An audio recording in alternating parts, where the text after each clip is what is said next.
everybody! I'm here today to show you the basics of driving over train tracks. In this beginner driving lesson, I will be going over the basic steps for driving over train tracks. Without further ado, let's get right into the video. So basically, I'm going to be pretending to drive over train tracks. There are train tracks that are not insanely far from here, but they are quite the distance, and I don't have much time to film this video, so I'm just gonna have to settle for this. Wow, that's an R8. That's a beautiful car. Oh my gosh. Okay, so anyways, I'm gonna tell you what to do, then I'm going to explain what I would be doing. Okay, so firstly, stop if you have to stop. So if you approach the train tracks and you see that the arm is down or the lights are flashing, stop.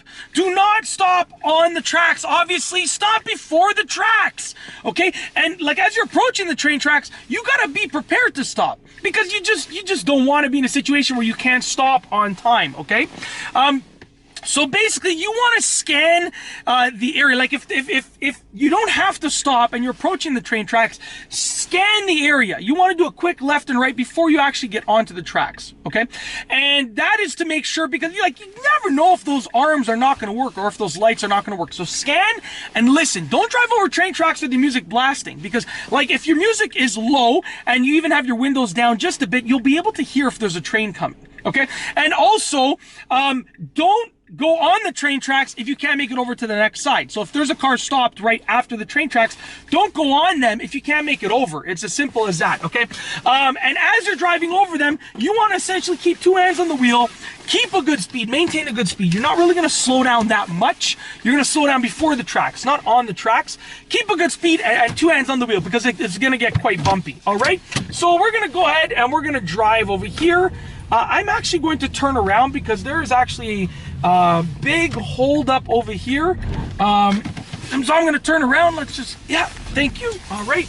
So now that we've turned around, we're going to pretend that we're driving down train tracks over here. All right. So I'm going to turn, and then I'm going to tell you when I would be approaching these imaginary train tracks.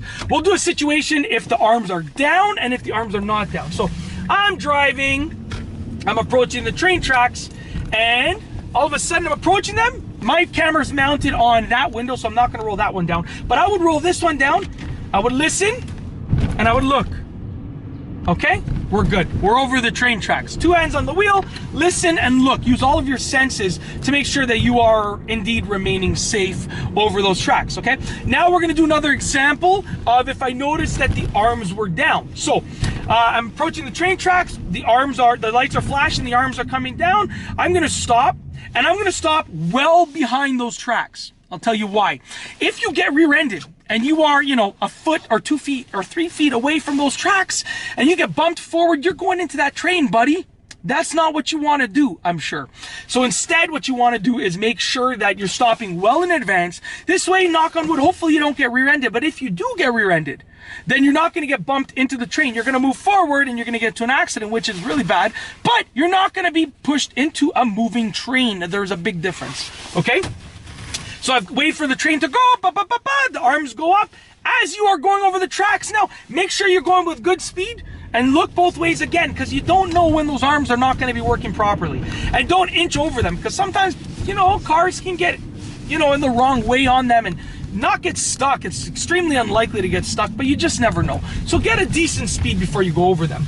Now, this example is going to be of a train that is not approaching. So the train tracks are open, but I can't make it over them safely. So I'm driving, I see that I can, there's no train approaching. I look both ways, I listen, I look both ways, but I can't make it over the tracks safely. So I wait behind the tracks.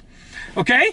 And then when the car that's in front of the tracks starts going and there's enough room, at that point, I listen, I scan once again, and I proceed. Stop, don't go on the tracks if you can't make it over. Because what you don't want to do is be stuck on the tracks. I've seen this happen, where literally a person is on the tracks, okay? They're on the tracks because they couldn't make it over. The car in front of them was stopped, bumper to bumper traffic, and a train starts approaching. And then they got to do a curb hop, jump on this and that, and get out of the car and run away. dangerous stuff, man. You don't want to be in that position. It's as simple as that. And that's it. That is the basics, the beginner driving lesson on driving over train tracks. If you like this video, please be sure to give it a thumbs up. Let me know what you think down below as a comment. And of course, be sure to subscribe for more great car and driving videos just like this one. And that's all I have for you today. Thanks for watching.